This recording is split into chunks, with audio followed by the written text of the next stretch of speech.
All right, welcome everybody to the Week 2 State of the AFC North address.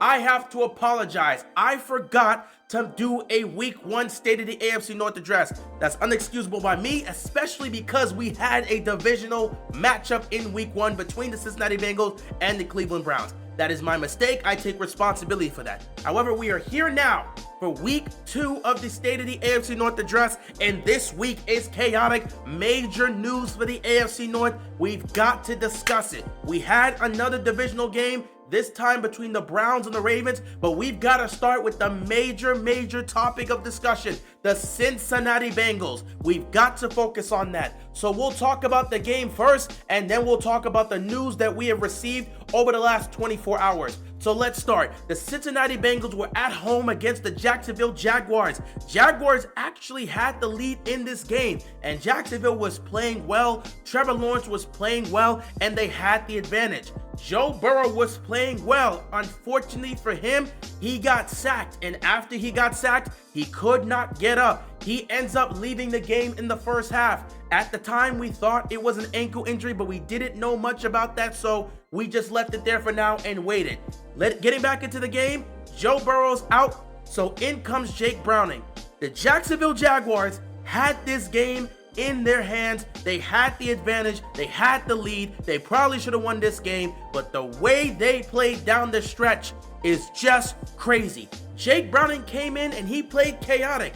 This is his final stat. 21 of 32, 241 yards passing, 2 touchdowns, 3 interceptions, passer rating of 69.9, QBR of 68.1. Jake Browning came in the game and threw 3 interceptions. The Jacksonville Jaguars were leading the game when Joe Burrow went down. How did the Jags lose this game?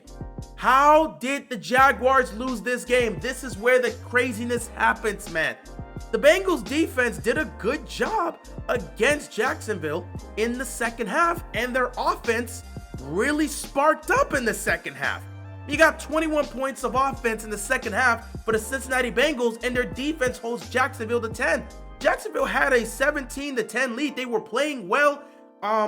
They had all the opportunities in the world to put this game on ice. They had opportunities because their defense forced 3 picks on Browning. Yet for some reason, the Jaguars could not close it out. If I'm a Jaguars fan, I have to ask, how did we lose this game? Trevor Lawrence, 24 of 42, 271 yards passing, 3 touchdowns, 2 interceptions, a passer rating of 80, and a QBR of 34.7.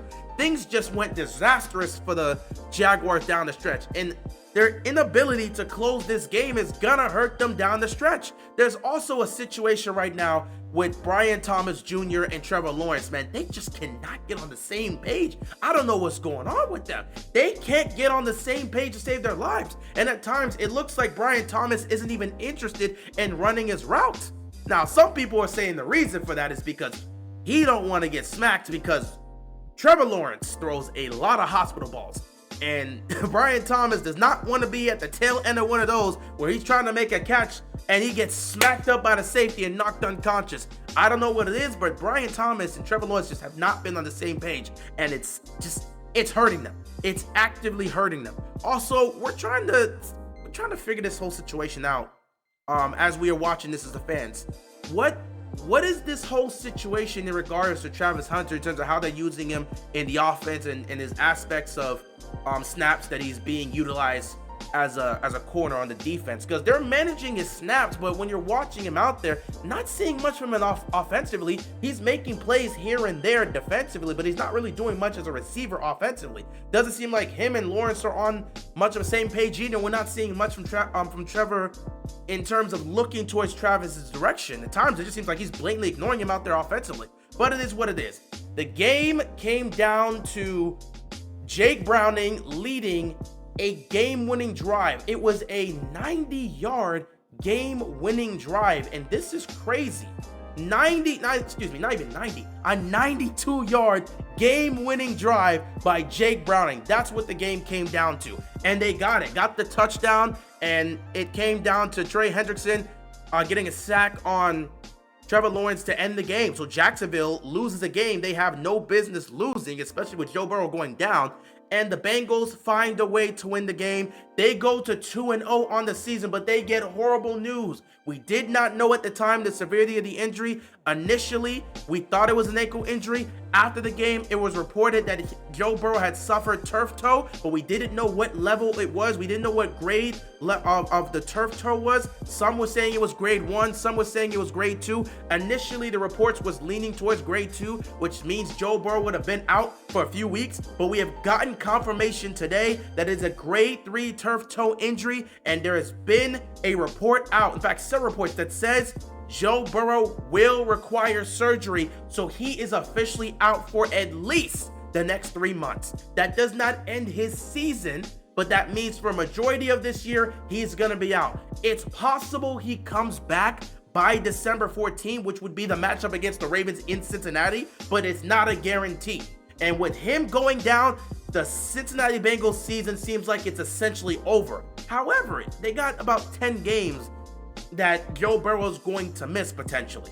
Maybe even more, who knows? If he does miss 10 games, with them being 2-0, all you have to do is ask Jake Browning to play well enough to be 500.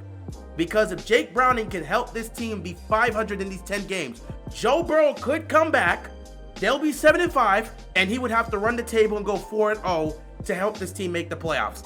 It's highly unlikely that happens, but the possibility is there. So there's a little bit of hope for the Bengals, but overall it feels like their season's over. So great win, but devastating, absolutely devastating news to hear. It is what it is. Rest up, Joe Burrow. Best of luck, and hopefully you have a speedy recovery and you're able to get back, and hopefully your team holds it down enough for you to come back and help lead them to the playoffs late in the year. Who knows how things are going to go. Anyway, that's it for the Bengals. Next up, the Pittsburgh Steelers. It's time to have a conversation about the Steelers. Their defense is not what it used to be. Their defense is poor. Through 2 games, their defense has not been the Steelers defense we're used to seeing. And in this game, you got to see some of the good and some of the bad that we have here with Aaron Rodgers and this offense. You see, in week 1, they were going up against a terrible Jets team, and things were going well. Aaron Rodgers threw 4 touchdown passes. Everything was all good with the offense. But you were going up against a relatively bad team that doesn't really have a great defense. Here, you play a Seattle team that has a great defense, and you see some troubles. Aaron Rodgers, 18-33, 203 yards passing, 1 touchdown, 2 interceptions, a passer rating of 58, a QBR of 30.8. The issues that you also saw in the Jets game was the fact that they don't really do a great job in protecting Aaron Rodgers. That offensive line is still an issue. Even though Aaron Rodgers was putting up touchdown passes against the Jets were able to get to Aaron Rodgers consistently because his mobility is not really where it used to be 5 years ago, 10 years ago, however you want to say it. Aaron Rodgers is not really as mobile as he used to be in his younger days, so he can't really escape pressure like that. And we've seen it so far through 2 games. If you pressure Aaron Rodgers, you're gonna get positive results defensively. He's struggling against the pressure. The offensive line is struggling to protect him against the pressure, and that's where the issues are coming in. When you got a good defense like Seattle that can pressure you, it's going to lead to bad results for the Steelers offense, and you saw that today. Now, Aaron Rodgers had 2 interceptions, but only one of them was necessarily leaning towards his fault. The second interception, oh my goodness. Aaron Rodgers made sure to call him out on this, and I don't agree with publicly calling him out on it. Just address it with the guy himself. But it was a play at the goal line, at the back of the end zone. Calvin Austin was in this position. I think it was, I don't know who it was. Was it Pat Frymuth that was in position to try to make the catch at the back of the end zone? And Calvin Austin just happened to be at the side, and he ends up trying to make a one-handed catch, which leads the pass to being tipped and ultimately picked off. It was such a weird situation to see. It was just so weird. I don't really know how that type of pick happens, but it ultimately does happen. It was very weird to see. And that second interception just killed all the momentum for the Steelers. But what made the situation worse was a special teams mishap by the Pittsburgh Steelers. Seattle kicks the ball off to the Steelers. I don't exactly know who the player was. I have to go back and check that play. But the guy that's trying to return it, he's at the back, way back at the end zone. He ends up touching the football during the kickoff. He touches the football, The football rolls into the end zone. He stands there. He doesn't go after the football. The Seattle players on special teams rush to go get the football. They cradle it in the end zone. Touchdown, Seattle. That has to be the biggest blunder anybody's made on special teams in at least 5 years. That was horrible. And you could say that essentially cost this team the game, because that made it, what, 24 to 14 or 27 to 17. It was one of those things that absolutely devastated the Pittsburgh Steelers' chances of winning this game. It was awful. That was bad. That was ultimately bad, and it cost them. Sam Darnold had a Sam Darnold type performance here. 22 of 33, 295 yards passing, 2 touchdowns, 2 interceptions, a passer rating of 89.8, a QBR of 46.8. In terms of rushing the ball, Pittsburgh had their struggles. Jalen Warren, is still pretty good, but not too much here. 72 rushing yards as a team for Pittsburgh, whereas the Steeler defense that usually does a good job in stopping the run could not stop Kenneth Walker to save their lives. 13 carries, 105 rushing yards, and a touchdown. It's just bad out here. It's bad out here. Pittsburgh's defense, they're not what they used to be. They are actively struggling. They can still make plays, but I just don't know what's going on with that Steelers defense. They don't look great through 2 games. Through 2 games, the Steelers defense does not look like the Steelers defense we are used to seeing, and they have got to figure it out. They have got to get it together. Aaron Rodgers didn't have the best of showing. The offense didn't have the best of showing. The defense has been poor through 2 games. They're lucky to be 1-1, so that's good on them, but this defense got to get it together, and they got to figure it out quickly. With that being said, Pittsburgh's 1-1, and you kind of just look forward to next week and you see how things are going to look there. But yeah, this offensive line for Pittsburgh, if I'm a Steelers fan, I'm very concerned with how this offensive line is looking. But, it is what it is. The Steelers will be playing the Patriots next week, so ultimately when it comes to that, you kind of just take that with a grain of salt and you move on to New England. So we'll see how that goes. Also, I forgot to say the Vikings will be facing off against the Bengals next week, and that's actually going to be Carson Wentz who's playing, because JJ McCarthy suffered an ankle injury in last night's game. So due to that, Carson Wentz will be starting for the Minnesota Vikings, and he'll be taking on Jake Browning and the Cincinnati Bengals. So Cincinnati takes on the Vikings next week, and the Steelers take on the Patriots next week. So we'll see how that goes. Final game to talk about, an AFC North battle between the Ravens and the Browns, and you pretty much got a very pedestrian type game. Baltimore ultimately won this game 41-17. It got really bad out there. I cannot lie to you, it got really bad. Now, the first half, that Browns defense was balling out. The Browns defense in this game showcased that they were legit. So shout out to the Browns defense. Those guys are legit. But down the stretch, it got tough, and their offense did nothing to help them because the Browns offense just could not move the ball against the Ravens defense. Joe Flacco, 25 of 45, 199 yards passing, 1 touchdown, 1 interception, a passer rating of 65, a QBR of 30.2. They were able to run the ball effectively because they rushed for 115 yards, but they couldn't do much overall in the game. It was just a lot of stalled drives. Those stats added up, and they kept accumulating stats, but they weren't finishing drives. It was a lot of 3-and-outs, punts, 3-and-outs, punts, 3-and-out, punt. It wasn't a good thing for Cleveland, and they just could not establish a drive. They had one great drive, and it ended in a miracle touchdown because the ball went through Marlon Humphrey's hands and into the hands of Tillman in the end zone for a miraculous touchdown on 3rd down. But other than that, there's not much to say. Flacco also fumbled the ball, and it was scooped up by Roquan Smith, who took it to the house for a touchdown. So Cleveland's offense was disastrous. Their defense kept it close, but eventually they broke too. Lamar Jackson, 19-29, 225 passing yards, 4 touchdowns, 0 interceptions, a passer rating of 128.6, a QBR of 70.5. Lamar did his thing, and he needed to do his thing today because the Ravens rushed for 45 yards. Derrick Henry, 11 carries, 23 yards. This is where you have to look at the Browns defense and give them credit. They shut down the Ravens running game. They said Derrick Henry is not going to run on us, so we're going to focus on stopping Derrick Henry. And they did that. And they were doing a good job against the Ravens because their secondary was really holding up against our receivers. Other than Zay Flowers that's making plays here and there. They didn't let Bateman go off.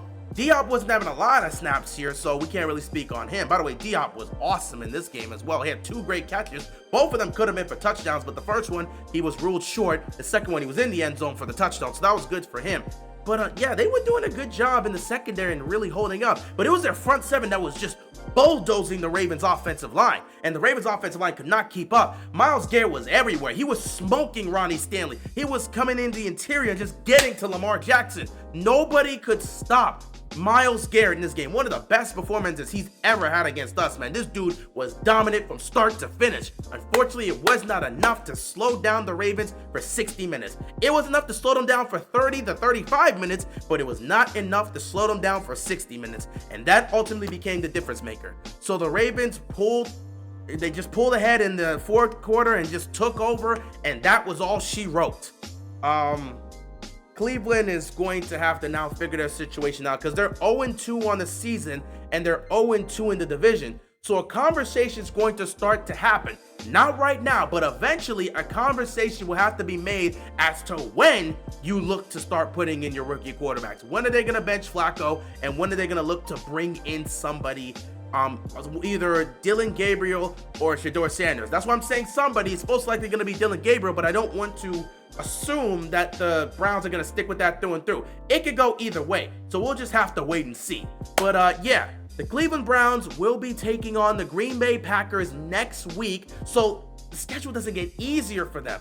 Looking at their schedule right now, they've got Green Bay next week, then they got the Detroit Lions, then they got the Minnesota Vikings, then they've got the Pittsburgh Steelers.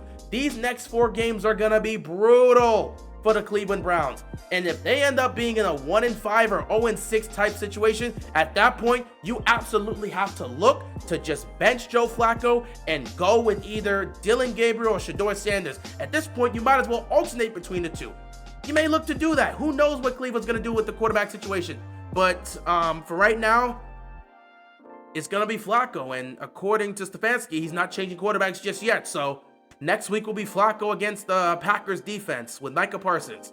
Good luck. As for the Ravens, they will be playing on Monday Night Football against the Detroit Lions. So this should be a fun one. And they're going to actually be at home. So they're going to be going up against the Lions at home on Monday Night Football. Should be a fun one. Should be a great one. We'll see what the Ravens can do here. Can they get to 2-1? We'll find out soon. With that being said, this has been your Week 2 State of the AFC North address. Burrow goes down, needs surgery for 3 months. The Steelers, their defense does not look the same. Can they fix this? The Browns, in a critical situation, 0-2 in the season, 0-2 in the division. Can they find a way to get any sort of footing? Baltimore, bouncing back after a humiliating, heartbreaking loss after a choked a 15-point lead against the Buffalo Bills on Sunday Night Football. Can they regain their momentum? Can they build up wins and stack up, because they got a tough schedule ahead? They got a tough game next week against the Detroit Lions. Can they continue this momentum? We'll have to wait and see. But with that being said, that is all I've got for you guys. Thank you so much for tuning in, and I'm out of here, guys. Be sure to stay safe, and peace out.